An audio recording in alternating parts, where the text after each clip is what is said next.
Nos pieds doivent courir en suivant la ligne que Dieu nous a tracée.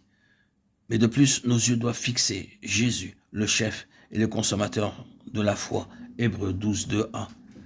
Dans l'original, ce passage peut être traduit par « regardant au-delà » vers Jésus, signifiant que nous regardons au-delà des choses qui sont autour de nous pour ne regarder que vers Jésus seul.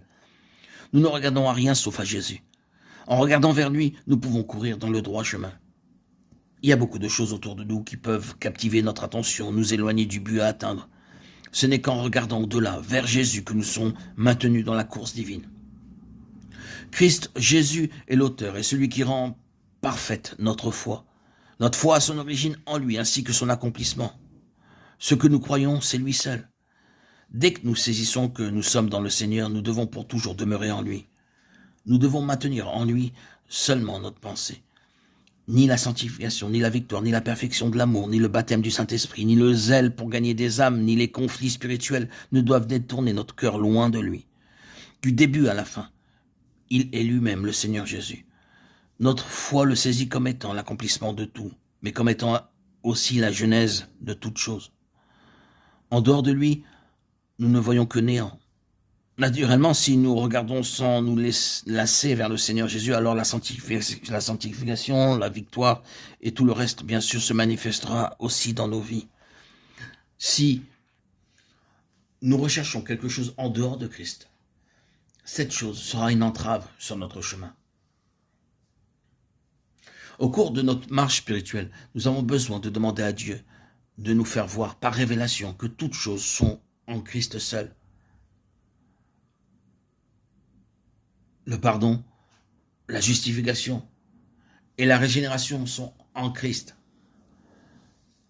La sainteté, la victoire et la plénitude du Saint-Esprit sont également en Christ. Christ est tout cela. Il est le commencement de tous les commencements et la fin de toutes les fins. Notre tout est en lui. Hors du Seigneur, nous ne pouvons pas courir la course qui est placée devant nous. Regarder plus loin est la condition sine qua non pour regarder vers le Seigneur. À moins de regarder au-delà des choses, nous ne pourrons pas voir Jésus. Si le coureur regarde ici et là, il ne pourra pas bien courir. Il peut même se tromper de chemin, prendre une voie détournée ou même être complètement arrêté. Dieu donc nous appelle à ne regarder à autre chose qu'au Seigneur Jésus. Soulignons que l'introspection est dangereuse pour le progrès spirituel. Analyser nos sentiments, être absorbé par nos progrès, le fait d'être préoccupé par notre situation spirituelle peuvent nous empêcher de marcher. L'un des plus grands dangers de notre course, c'est d'être trop soucieux de notre progrès, car c'est ainsi que nous tombons, sans le savoir, dans l'introspection, détournant les regards de Jésus. Que signifie donc regarder à Jésus? Ce n'est pas regarder à nous-mêmes. Regarder vers Jésus, c'est être tellement attiré par lui que la personne délaisse son monde intérieur et s'attache à celui qu'elle regarde. Vers quel Jésus devez-vous regarder? Vous regardez vers ce Jésus qui est à la fois l'auteur de notre foi et celui qui l'a conduit à la pleine maturité. Ce Jésus en qui tout est récapitulé. Le secret du progrès spirituel, c'est de savoir comment ne pas demeurer dans notre propre conduction. Celui qui sait comment ne pas regarder à lui-même est vraiment béni.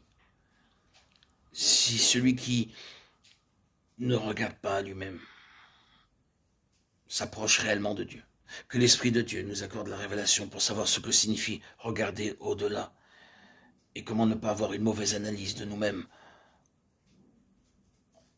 en étant fixé sur notre propre condition et non celle que Dieu attend de nous.